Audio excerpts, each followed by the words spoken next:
예수님은 이 땅에 오셔서 긴 세월 살지 않았죠. 33년의 세월을 사셨습니다. 그분은 30년의 그 사적인 생애를 보내셨고요. 제자들을 이렇게 양성하고 복음을 전하는 공적인 생활은 3년 반 정도 우리가 했다 이렇게 기억합니다. 그런데 그 예수님이 3년 반 동안 사신 일을 오늘 가장 잘 요약해 준 본문이 오늘 산문 15절이죠. 35절에 보면 예수님께서 뭐 했다 그랬죠? 가르치시며 그리고 천국 복음을 전파하시며 모든 병을 모든 약한 것을 고치셨다. 그래서 교회의 3대 목표 이렇게 이야기들을 하죠. 교육과 전도와 그 다음에 치유 이렇게 이야기를 합니다. 여기 아주 중요한 의미들이 담겨져 있습니다. 오늘은 이 부분을 깊이 생각하며 또 이 부분을 위해서 주님은 자신이 그 일을 하셨을 뿐만 아니라 제자들을 택하여서 그 제자들로 하여금 같이 그 일을 하게 하시고 제자들에게 그 일을 할 수 있도록 공급해 주시는 능력을 공급해 주고 생명을 공급해 주시고 훈련시켜 주셔서 그들의 삶 속에서 이것이 나타나도록 해 주셨고 그들은 이제 12명으로 제자의 모습으로 이렇게 택하지만 그들이 아들로 변화되어지는 과정까지 이렇게 우리가 살펴본다 그러면 하나님은 오늘도 이렇게 우리 가운데서 일하시는구나 하는 것을 깊이 알 수 있는 아주 좋은 본문이라고 생각을 합니다. 그렇습니다. 여기 본문의 순서대로 말한다면 먼저 가르치는 이야기를 하겠습니다만은 우리는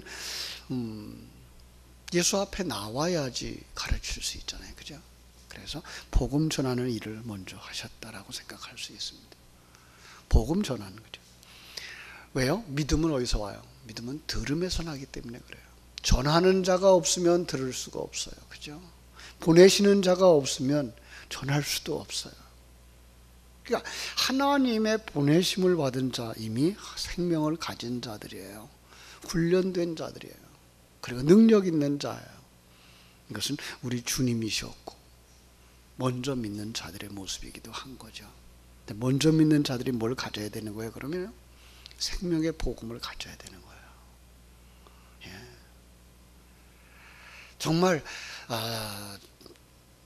그 교회 구석구석에서 약한 자와 병든 자들을 찾아서 위로하고 격려해야 할 일들, 이 목회죠.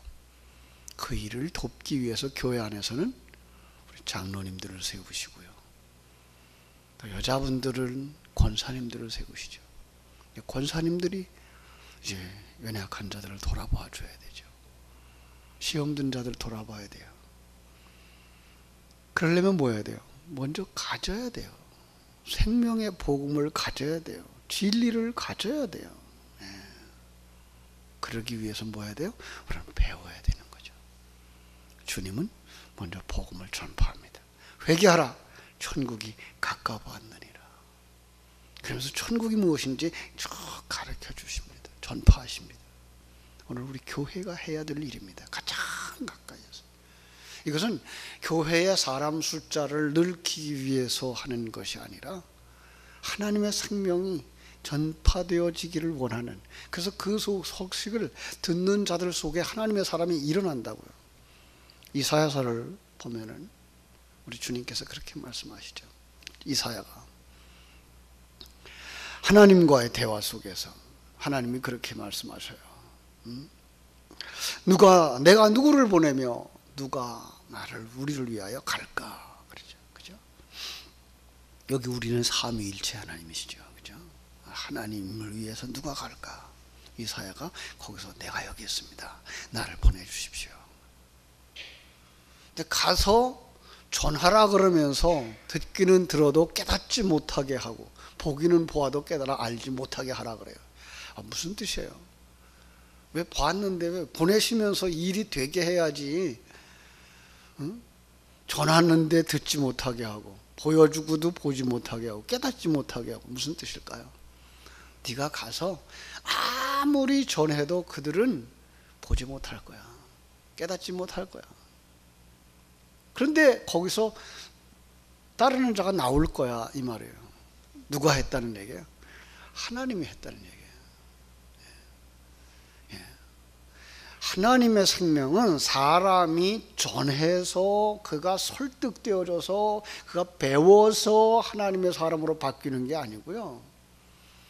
하나님의 말씀을 전파할 때에 정말 그 속에서 하나님이 그걸 깨달아 듣고 아는 자들을 일으키시는 거죠. 이건 뭐가 역사하는 거예요? 말씀이 역사하는 것이고, 그걸 갖다 누가 하나님이 하셨다 이렇게 우리는 말하는 거죠. 그래서 우리는 복음 전해야 될 책임이 있는 거예요. 의무가 있는 거예요. 우리는 많은 사람을 만나야 되죠. 많은 사람들에게 이야기해야 돼요. 그러면 잠들었던 영혼이 일어나는 거예요. 죽었던 자가 살아나는 거예요. 그가 예수 앞에 나오는 거죠. 전혀 예수 믿을 것 같지 않았던 사람들. 그래서 과거에는 그런 이야기들 많이 들었잖아요. 집회하는 장소에 방해하려고, 회방 놓으려고 거친 사람들, 심지어 이제 깡패들이라고 말하는 사람들이 갔다가 설교를 듣는 거예요. 그 설교 속에서 사람이 바뀌어지는 거죠. 은혜를 받는 거죠. 한마디로. 다시 말하면 하나님의 생명이 그 사람 속에 딱 들어간 거죠. 그리고 충성스러운 교회 일꾼으로 변화되어지고, 나중에 그들이 복음 전하는 자로 바뀌어져서 주의 종들로 서게 되었던 어른들이 여러분 계셨죠. 그렇습니다. 거기에는 세상 이야기를 해주어서 설득시켜서가 아니라 그냥 선포하는 거예요. 하나님의 나라 있다. 천국은 있다. 지옥 있다. 예수 믿지 않으면 지옥 간다. 예수 믿으면 천국 간다. 요즘도 그러죠. 그죠? 요즘도 거리에서, 전철 안에서 복음을 전하는 거죠. 많은 사람들의 비난을 받죠. 참 저렇게 몰상식하다 그러고, 요즘 이 같은 시대에 저렇게 복음 전해서 누가 듣느냐 그러고. 그렇지 않아요. 그 음성 속에서 그 사람에게는 아무 영향을 끼칠지 모르지만 어떤 사람 속에서는요, 죽은 영혼이 살아난다고요. 어떤 사람 속에서는요, 고민하던 문제가 해결된다고요. 주님 앞으로 나온다고요. 한동안 주님을 떠나 살던 사람이 그 한마디에 하나님이 그 말씀을 쓰시거든요. 이게 전파예요. 우리는 그런 방법까지 되나요? 저런 방법까지 되나요? 이 시대는요, 이런 게 더 좋을 것 같아요. 사람의 생각이고 사람의 판단이에요. 하나님의 생각은 그렇잖아요. 그래서 전도를 뭐라 그래요? 전도에 미련한 것이라고 말하죠. 전도에 미련한 거예요. 주일 학생들이 그거 알아듣나요? 아니요. 하늘나라의 복음은요, 그 애들이 알아듣는 걸로, 그들이 설득되어지는 걸로 되어 있질 않아요. 하나님의 능력의 말씀은 그냥 선포되어지면 그들 속에 생명으로 들어가는 거예요. 그래서 복음을 전파하시는 거죠. 우리가 늘 보는 우리 성경들, 복음서에 보면은요, 바리새인들이 알아듣습니까? 못 알아들어요. 우리는 알아듣는다고 생각하죠? 아니요. 사실은 그 속에 담아준 진리를요, 그냥 선포하시는 그 똑같은 메시지예요. 반복되는 메시지예요. 그런데 그 속에서 생명이 살아나는 거예요. 근데 생명 살아나는 걸로 끝나면 되나요? 예수 믿은 걸로 끝나면 되나요? 아니에요. 그래서 예수님은 거기서 가르치시는 사역을 하시는 거죠. 그래서 가르치셨다라는 거예요. 내용 없는 신앙은요, 미신으로 가요.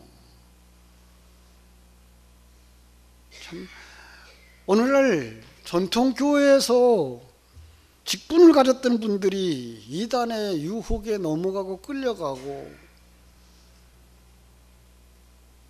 참, 그 신천지 안에서의 통계가 1년이면 24,000명씩 늘어난다는 거예요. 한 달에 2,000명씩 전통교회에서 그리로 넘어간다는 거예요. 거기는 어떤 사람들이 있어요? 신학생들 넘어가고요, 청년들 넘어가고요, 직분자들 넘어가고요. 아니 그 엉터리 같은 교리에 끌려가는 거예요. 왜 그래요? 우리가 생명의 도를 가지고 있지 못하기 때문에 그런 거예요. 내가 집사인데요, 내가 권사인데요, 내가 장로인데요. 아니에요. 그 속에 생명의 도리가 없는 분들이 너무 많은 거예요. 기초부터 다시 점검해야 돼요. 암송하고 있는 주기도문의 내용이 뭔지를 몰라요. 아니 암송을 하는데 사도신경의 내용이 뭔지를 몰라요. 그 속에 말씀하고 있는 하나님이 어떤 분인 줄 몰라요. 그러니까 세상적인 성공을 위해서 그냥 하나님의 이름을 사용하는 자들, 이게 뭐야? 미신이라니까요. 가르침을 받아야 되는데 그 가르침을 받으려고 하질 않아요. 근데 금년에 그래서 안타까워서 이제 5월 달 한 중순쯤부터 우리 교사 교육을 좀 할까 그럽니다. 구역장님들하고 교사들하고 해서 주일 저녁이라도 시간을 내서, 시간들을 못 낸다고 자꾸만 그러니까 그래도 주일날 하자. 그래서 주일날 저녁 드시고서 모여서 공부를 좀 하려고 그래요. 가르칠 게 있어야지 가르치죠. 알아야지 가르치죠. 아니 내가 어떤 무기를 가져야 싸울 거 아니에요. 내가 모르는데 어떻게 학생들을 가르치겠어요? 내가 해결 안 된 부분을 어떻게 구역 식구들한테 그렇게 해서 해결을 하라고 말할 수 있겠어요? 아주 간단한 것부터 시작을 하려고 해요. 그것도 모를까 봐요? 아니요. 실제로 시험 문제 던져보면요, 모른다는 거예요. 배우셔야 됩니다. 그리고 그 배운 걸 어떻게 돼요? 되새김질 하셔야 돼요. 암송하셔야 돼요. 어느 만큼요? 우리가 밥을 먹고, 애기 엄마가 젖을 밥을 먹고 소화시켜서 애기에게 줄 수 있을 정도, 젖 먹일 수 있을 정도까지 교사들은 그렇게 돼야 돼요. 교회 안에 어른들은 다 그렇게 되어진 어른들이어야 되는 거죠. 그러지 못하니까 지금 이단이 흔들어도 넘어가고 있는 거예요. 세상이 흔들어도 넘어가고 있는 거예요. 예수님의 제자들은 그러하지 않았어요. 아니 예수님의 제자들도 거기에까지 있을 때에 그들은 그럴 수밖에 없었어요. 그러나 사도행전 2장에 성령이 그들에게 임하시고 나자 그들은 흔들리지 아니하는 믿음의 사람으로 굳게 설 수 있었어요. 뿐만 아니라 다른 사람에게 영향을 끼치는 사람으로 바뀌어지죠. 설교하는 사람으로 바뀌어지고 병을 고쳐주는 사람으로 바뀌어져요. 여기 영적 의미가 깊다 그랬어요. 오늘 예수님이 했던 그 마지막 부분이죠. 전파하는 것과 교육하는 것과 고치는 것, 치유사역이죠. 모든 병과 모든 약한 것을 다 고쳐주셨다. 예수님 당시에는 실제로 병 고침의 사역이셨어요. 근데 그걸 성경에 기록해서 우리에게 줄 때는 그걸 통해서 뭘 보여주시는 거예요? 반복되는 병자들의 모습들을 통해서 이게 영적인 병자의 모습이로구나. 그걸 계시하고 계신 거잖아요. 죽은 자들의 모습을 통해서, 잠들어 있는 자들의 모습을 통해서 뭘 보여줘요? 이게 우리의 영적인 모습이구나. 그걸 깨우는 것, 그걸 일으키는 것, 그걸 치료하는 것, 이게 뭐라고요? 이건 영적 사역에 우리를 몰입시키는 거예요.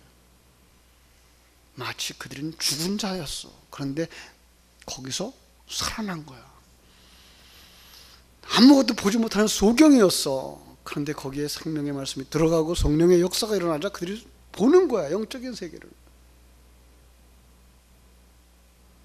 그들은 땅에 속한 자들이었어. 안진뱅이였어. 땅의 것이 전부 다인 줄 알고 살고, 이 세상이 전부 다인 줄 알고 살고, 보이는 것이 전부 다인 줄 알고 살았는데 예수의 이름으로 일으켜 놓자 그와 그 땅을 떨어지더라고요. 땅에서 일어나더라고. 뛰어. 무슨 뜻이에요? 그 땅과 떨어지는 거예요. 아브라함을 본토 친척 아비 집에서 건져내셔서 아버지 집으로 약속의 땅으로 보내시는 것처럼 제자들을 그 찌들고 찌들은 삶의 현장에서부터 불러내시는 것처럼 세리 그저 자기의 이익을 위해서 나라라도 팔아먹을 만한 이런 매국노였던 이들, 그들을 어떻게 해요? 그 죄악된 자리에서 불러내서 신선한 하나님의 일을 하는 사람으로 만들어 가시는 것처럼 우리를 부르시고 우리를 고치시더라는 거예요. 자, 우리 성도들은 어떤 분들입니까? 이렇게 하나님의 부르심을 받아서 하나님의 교회로 온 사람들이에요. 마치 여기 제자들과 같이. 이제 그럼 우리는 어떻게 돼요? 교회는 어떻게 돼요? 역시 10장 1절 말씀처럼 그 12 제자를 부르사 더러운 귀신을 쫓아내며 모든 병과 모든 약한 것을 고칠 수 있는 권능을 주셨다. 뭐가 있어야 된다고요? 진리의 말씀, 하나님의 능력, 그죠? 그래서 아까 얘기한 것처럼 여기는 어떤 것을 고쳐요? 영적인 것을 고치는 이런 역사 해야 되는 거예요. 그러려면 교회가 하나 되어야 돼요. 그죠?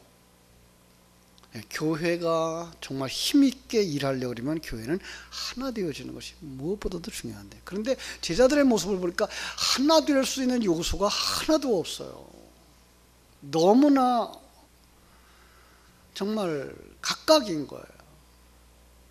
한번 생각해 보세요. 여기 제자들의 모습을 쭉 생각해 보면은 이런 사람들이 어떻게 하나로 뭉칠 수 있었을까? 이런 생각을 할 수밖에 없는 상황이 되거든요. 자, 한번 생각해 보세요. 베드로와 안드레, 가난한 어부 출신들이죠. 그죠? 반면에 요한과 야고보는요, 아주 부유한 어부예요. 아주 가난한 자와 부유한 자가 하나 되어지는 상황이에요. 예, 일꾼을 두고서 일하던 사람과 남의 일꾼처럼 살아가던 사람이 어떻게 하나가 될 수 있겠어요? 근데 예수 안에서 그들이 하나 되는 거예요. 그렇습니다. 교회 안에서는 가난한 자와 부한 자가 차별이 없이 하나가 될 수 있는 곳이에요. 그리고 하나가 되어야 되는 거예요. 왜? 예수 때문에. 그때 우리는 뭘 알게 되죠? 아, 작은 그릇은 하나님께서 작은 그릇으로 쓰시고 큰 그릇은 하나님이 큰 그릇으로 쓰시는구나. 한 집에는 뭐예요? 큰 그릇도 있어야 되고 작은 그릇도 있어야 되는 거죠. 귀한 금그릇도 있어야 되고요, 질그릇도 있어야 되는 거죠. 각각이 자기의 그걸 갖다가 모두 똑같다라고 생각을 하시면 안 돼요. 각각이 다른 생각과 다른 그릇의 범위를 가지고선도 한도 될 수 있는 거죠. 그런가 하면 여기 마태하고 가나안 사람 시몬은 어떤 사람들이에요? 마태는요, 우리가 잘 아는 세리였어요. 세리라고 하는 건요, 로마 사람 밑에서 세금을 걷어요. 이스라엘 백성들 속에 들어가서 세금을 걷어다가 로마에 바치는, 마치 제가 늘 비유하는 것처럼 우리나라에 있었던 과거에 일제 앞잡이들, 어떻게 일제의 앞잡이하고 독립군이 하나가 될 수 있겠어요? 여기 지금 시몬은 그런 사람이에요. 열심당원이에요. 나라 독립을 위해서, 이스라엘의 회복을 위해서 일하던 사람이에요. 근데 예수 안에서 그게 하나가 되어지는 거예요. 예수 안에서. 도마와 같은 사람은요, 아주 이지적인 사람이에요. 꾹꾹 찝어서, 예, 내가 예수님의 그 상처에 내가 손을 넣어보지 않고는, 내가 확인해보지 않고는 나 믿을 수가 없어, 이런 사람이에요. 그런가 하면 베드로는 어떤 사람이에요? 그저 충동적인 사람이에요. 그냥 얼른 결정하고 얼른 행동하는. 이게 어떻게 하나가 될 수 있겠어요? 그런데 성격이 다른 사람도 예수 안에서 하나 될 수 있는 거예요. 바로 교회라고 하는 곳은 이처럼 각양의 생각이 다르고 각양의 삶의 그 충이 다르고 어떤 것들이 다른 이유가 있어 하나 될 수 없는데 불구하고 거기에 예수님의 사랑이, 그리고 예수님이 주신 귀한 사명이 그들을 하나 되게 하는 거예요. 그래야만 뭐 할 수 있어요? 주님이 맡겨주신 일을 감당할 수가 있는 거예요. 자, 우리의 모습을 살펴보면서 아직도 우리 속에서 나는 이런데 왜 저 사람은 달라? 라고 생각하던 것 부분이 있다면 이것은 하나님이 만드신 것이구나 이렇게 생각하시고, 그럼에도 불구하고 우리는 하나님의 영광을 위해서 하나로 훈련되어져야 되는구나. 그래서 제자들은 이제 이때부터 3년 반 동안에 예수님과 다니면서 훈련을 해요. 그 훈련 속에서 내가 얼마나 어리석은 자인가가 계속 들춰지죠. 얼마나 어리석은 자인가, 얼마나 어리석은 자인가. 근데 마지막에 주님께서 그 모든 제자를 두고서 십자가를 지고 죽으시잖아요. 이건 아니었나 봐. 우리 그동안에 정말 아무것도 감당할 수, 헛된 거 따라왔나 봐. 그런데 거기에 뭐예요? 성령이 임하시는 거예요. 자기들이 다 이제는 내려놨는데 빈 그릇인데 거기에 뭐예요? 성령이 오시는 거예요. 그러자 그들 속에서 뭐가 살아요? 이제까지 배웠던 그 말씀들이 살아나요. 이제까지 경험했던 그 생명들이 살아나는 거예요. 그 생명 가지고 나아가서 베드로가 설교하는 거예요. 모든 제자들이 설교하는 거예요. 베드로의 설교에 3,000명이 5,000명이 허다한 무리가 교회를 이루고 정말 그 말씀 그대로 병자들을 고치고 영적인 부흥을 일으키는 초대교회가 세워지는 거예요. 오늘 말씀을 드리면서 우리도 정말로 내 속에 정말 생명의 말씀이 있는가? 살아서 움직이는, 나를 움직이는 그 생명은 무엇일까? 하늘 생명인가? 세상의 것인가? 하나님의 생명인가? 사단의 것인가? 마땅히 살려야 되고 충만되어야 될 것은 무엇이고 버려야 될 건 무엇인가? 어떻게 하면 그 생명이 살아날 수 있을까? 진리의 말씀을 읽으셔야 돼요. 들으셔야 돼요. 깨달아 주시고 되새김질 하셔야 돼요. 그래서 제자들의 과정을 거쳐서 아들 되어지고 신부 되어지고 성전 되어지는 여러분 되어지기를 주님의 이름으로 축원합니다. 기도하겠습니다.